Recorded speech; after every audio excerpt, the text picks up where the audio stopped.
នេះគឺជារថយន្ត hybrid ដំបូងគេបង្អស់របស់ក្រុមហ៊ុន Ford ជាប្រភេទ FHEV Full Hybrid Electric Vehicle ជិះបណ្ដើរសាកបណ្ដើរដែលមានវត្តមាននៅលើទីផ្សារប្រទេសកម្ពុជានោះគឺរថយន្ត Ford HL Model ឆ្នាំ 2026 Ford HL ជាប្រភេទ SUV បែប crossover ជាមួយនឹងដងខ្លួនយ៉ាងវែងពីព្រោះរថយន្តមួយនេះគឺអាចចំណុះកៅអីបានដល់ទៅ3ជួរឬស្មើនឹង7កៅអីជួរទី1មាន2កៅអីជួរទី2មាន2កៅអីជួរទី3មាន3កៅអី1 2 3ដែលសំខាន់នោះគឺជួរទី2ញាក់សាច់លំដាប់ VIP តែម្ដងកៅអីជួរទី2ជាកៅអីអូតូទាំងសងខាងដែលយើងអាចបញ្ជាឲ្យ slide ទៅមុខមកក្រោយអាចកំណត់របៀបតម្រិតខ្នងផ្អែកអាចកំណត់កម្រិតនៃការសណ្ដូកជើងនិងកាន់តែពិសេសវាមានមុខងារជាកៅអីក្តៅត្រជាក់ផងដែរចង់កម្ដៅកៅអីក៏បានចង់បញ្ចេញខ្យល់ត្រជាក់ក៏បានយើងក៏ឃើញមាននៅ preset position button ចំនួន3ប៊ូតុងផ្សេងគ្នាផងដែរអ្វីទៅជា preset position button វាគឺជាការកំណត់របៀបអង្គុយដោយស្វ័យប្រវត្តិដែលត្រូវបាន set ចេញពីរោងចក្រតតែម្ដង1ប៊ូតុង1របៀប3ប៊ូតុង3របៀបដូចជា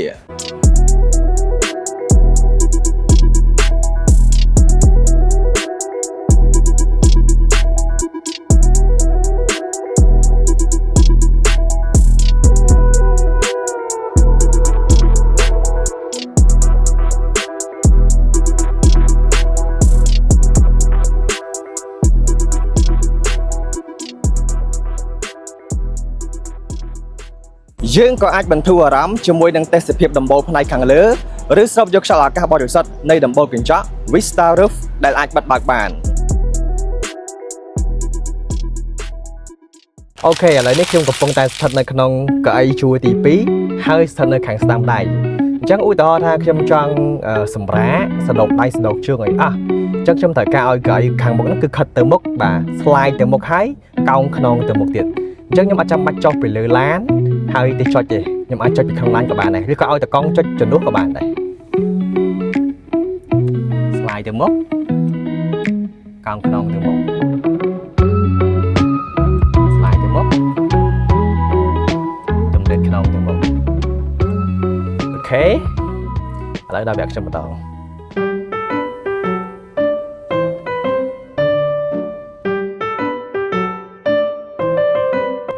អូគឺបែបហ្នឹងឯងចំណែកកៅអីជួរទី1ក្រៅតែជាកៅអីអូតូទាំងសងខាងអាចកំណត់របៀបអង្គុយបាន8របៀបនៅខាងអ្នកបើកបរនិង6របៀបបាននៅអ្នកដំណើរមុខកៅអីជួរមុខទាំងសងខាងនេះក៏មានផ្ដល់ជូននៅមុខងារកៅអីក្តៅត្រជាក់ផងដែរ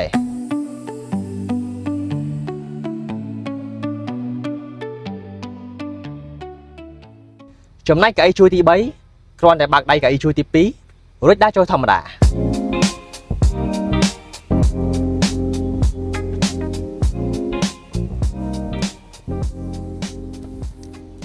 ប៉ុន្តែបើសិនជាអត់មានតម្រូវការកៅអីជួរទី3ទេយើងអាចបត់ឲ្យរាបស្មើក៏បានដើម្បីដាក់អីវ៉ាន់បន្ថែម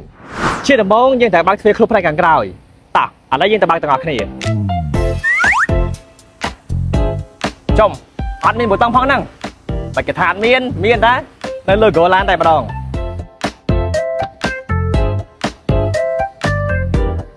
ចុច logo បិទបើកក៏បានក៏វាជើងបិទបើកក៏បានឥឡូវបិទអូខេបើកវិញមក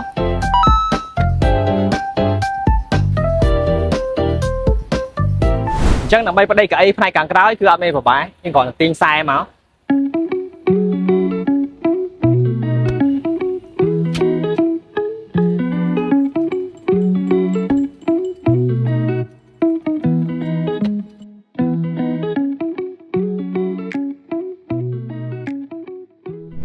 សមាជិក7នាក់ដាក់អ្នកណាខ្លះទៅខាងមុខប្តីប្រពន្ធ2នាក់អញ្ចឹងទៅជួរកដាលពេលខ្លះអាចដាក់យាយតាចាស់ដែលត្រូវការផាសុខភាពមិនស្បឹកស្បួនមិនចុករយ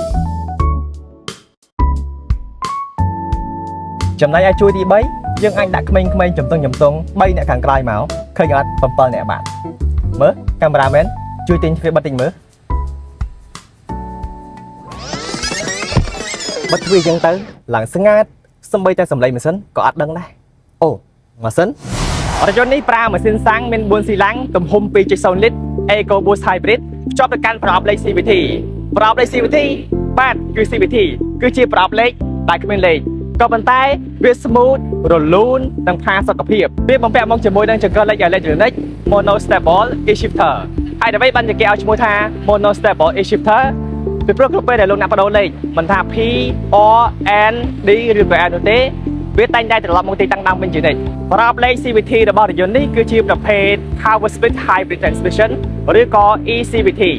ដែលកម្លាំងរមួលបញ្ជូនទៅកាន់កង់ទាំង4នៃរថយន្តនេះពេលខ្លះទទួលបានតាមរយៈម៉ាស៊ីនតែមួយមុខពេលខ្លះទទួលបានតាមរយៈ motor អគ្គិសនីតែមួយមុខនិងពេលខ្លះទៀតទាំង motor អគ្គិសនីនិងម៉ាស៊ីនចំហាយក្នុងផលិតកម្លាំងសេសបានដល់ទៅ271 HP និងកម្លាំងរមួលដល់ទៅ404 Newton meters រថយន្តនេះប្រើនៅប្រព័ន្ធបញ្ជូនកម្លាំង all wheel drive ឬក៏ប្រព័ន្ធបើកបរកង់ទាំង4ដោយស្វ័យប្រវត្តិចាក់សាំងមួយពេញជិះបានចម្ងាយប្រហែល 1100 គីឡូម៉ែត្រចំពោះល្បឿនស្មើជាមធ្យមវាបំពាក់មកជាមួយនឹងម៉ូដបើកបរចំនួន5ម៉ូដដូចជាម៉ូដធម្មតា normal mode ម៉ូដសន្សំសំចៃ eco mode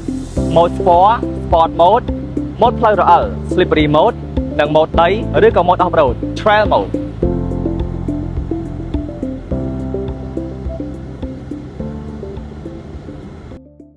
តោះឥឡូវនេះយើងមកមើលពីមុខងារដែលគួរជាទីចាប់អារម្មណ៍មួយចំនួន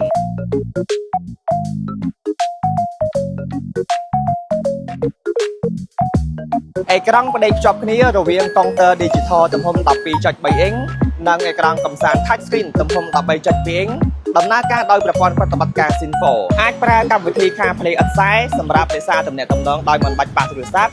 ចាក់តន្ត្រីសម្រាប់ការកម្សាន្តលំហែអារម្មណ៍ឬស្វែងរកទីតាំងផ្សេងៗនៅលើផែនទីជាដើម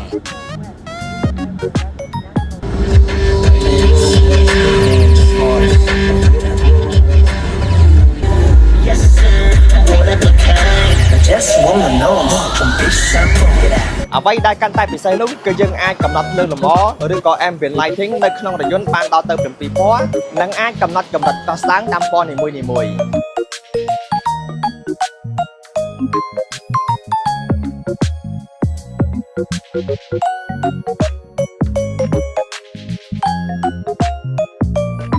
បាសបំពងសំឡេងដ៏ល្បីល្បាញរបស់ប្រទេស Denmark គឺប្រព័ន្ធបំពងសំឡេង B&O ចំនួន12គ្រាប់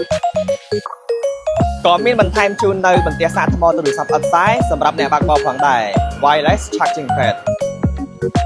បំពាក់ជូននៅហ្វ្រាំងដៃ Electronic ចុចដើម្បីផ្ដាច់ឆ្កឹះដើម្បីភ្ជាប់និងកាមេរ៉ាមើលក្រោយជំនួយការរយៈក៏ដូចជា sensor ជំនួយការចូលចតផ្នែកខាងក្រោយ Ford HL ក៏បានបំពាក់មកជាមួយនឹងប្រព័ន្ធជំនួយការអ្នកបើកបរជាច្រើនឬក៏ Advanced Driver Assistant ដូចជាប្រព័ន្ធរក្សាការកង់ហ្វ្រាំងចំនួនអ្នកបើកបរដោយស្វ័យប្រវត្តិឬក៏ Auto Hold ប្រព័ន្ធចាប់សញ្ញាកង់រអិល Traction Control System ប្រព័ន្ធប្រដេញល្បឿនរក្សាគម្លាតសុវត្ថិភាពជាមួយនឹងមុខងារតម្រូវការបើកបរឲ្យចំកណ្ដាលកន្លង Adaptive Cruise Control with Lane Centric ប្រព័ន្ធរក្សាកន្លងបើកបរឬក៏ប្រព័ន្ធចាប់កន្លងផ្លូវ Lane Keeping System ប្រព័ន្ធព្រមានទុកជាមុនពីគ្រោះថ្នាក់ផ្នែកខាងមុខ Pre-Collision Assist ប្រព័ន្ធជន់ហ្វ្រាំងអាសន្នដោយស្វ័យប្រវត្តិ Automatic Emergency Braking